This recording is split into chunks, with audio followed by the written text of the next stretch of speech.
It's a quiet, uneventful day in Nuremberg, Germany, 1828. Then, out of nowhere, a strange boy appears in the town square, seemingly lost and confused. He looks out of place, almost otherworldly. His clothes are worn, he's barely able to speak, and he carries a mysterious letter.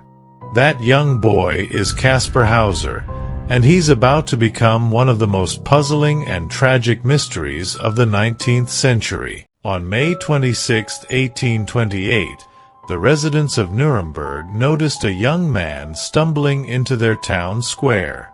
He was dressed in tattered clothing, looked no older than 16 or 17, and was barely able to walk. When approached, he seemed frightened, barely capable of communication. All he had with him was a letter, addressed to the captain of the 4th Squadron of the 6th Cavalry Regiment. The letter, allegedly written by a poor laborer, claimed that Kaspar had been left in the writer's care as a baby, and the writer had never allowed the boy to leave a small, dark room. The letter instructed that Kaspar should be taken to Nuremberg and either become a soldier or be hanged. But the mystery deepened when the townsfolk questioned Kaspar. When asked who he was or where he came from, Kaspar could barely respond. He knew almost nothing of the world around him, struggled to understand basic questions, and seemed unfamiliar with even the most common objects. Yet, he repeated two phrases over and over. "I want to be a cavalryman, as my father was, and horse." Almost as if they were the only words he knew. As people tried to learn more about him, Kaspar's story began to unfold, at least the pieces he could communicate. He claimed he had spent his entire life in a tiny, dark cell, fed only bread and water. He described no interaction with the outside world and said that a mysterious man in black would come to feed him but never reveal his face. In this room, he had learned to write a little, but had no understanding of anything beyond his confinement.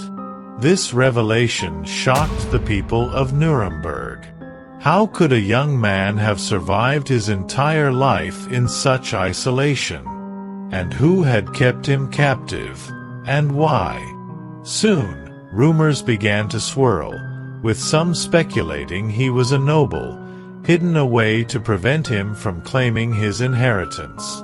Others believed he could be a royal heir, possibly even connected to the House of Baden, whose heir had mysteriously died as a child around the same time Kaspar was supposedly born. With his mysterious origins and strange behavior, Kaspar Hauser quickly became a sensation. People from all over Germany, and eventually even beyond, were fascinated by him. Scholars, doctors, and even psychologists began to study him, hoping to understand his strange upbringing and identity. He was placed in the care of Professor George Friedrich Daumer, who aimed to educate and help him adapt to society. Under Daumer's care, Kaspar showed incredible curiosity and quickly learned to read, write, and even sketch. Yet, his story remained the same. He couldn't remember anything beyond his life in confinement, nor could he recall his captor's identity. But despite his progress, his life continued to be plagued by mystery and danger. In 1829, about a year after Kaspar's arrival in Nuremberg, tragedy struck. Kaspar was found in Daumer's home, bleeding from a head wound. He claimed that he had been attacked by a masked man who warned him to stay silent or he would be killed. This attack only fueled public curiosity and intensified the theories around his identity. Was someone trying to keep him from revealing a dangerous truth? Or was this a staged incident, meant to protect or distract him? But doubts began to arise. Some believed Kaspar was fabricating these events, desperate for attention or possibly even mentally ill. Yet, others argued that Kaspar was genuinely at risk, possibly because of his hidden royal lineage.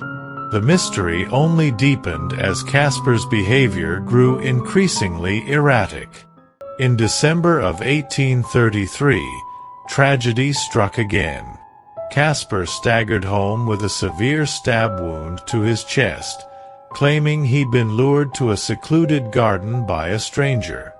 He said the man handed him a bag before stabbing him and fleeing.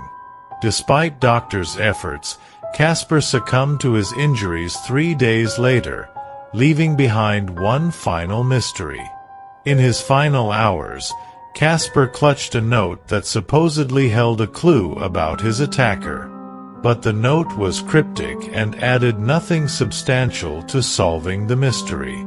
His death was officially ruled as suicide by some, but many believed he had been murdered, silenced to protect the secrets of his origin. Since his death, countless theories have emerged.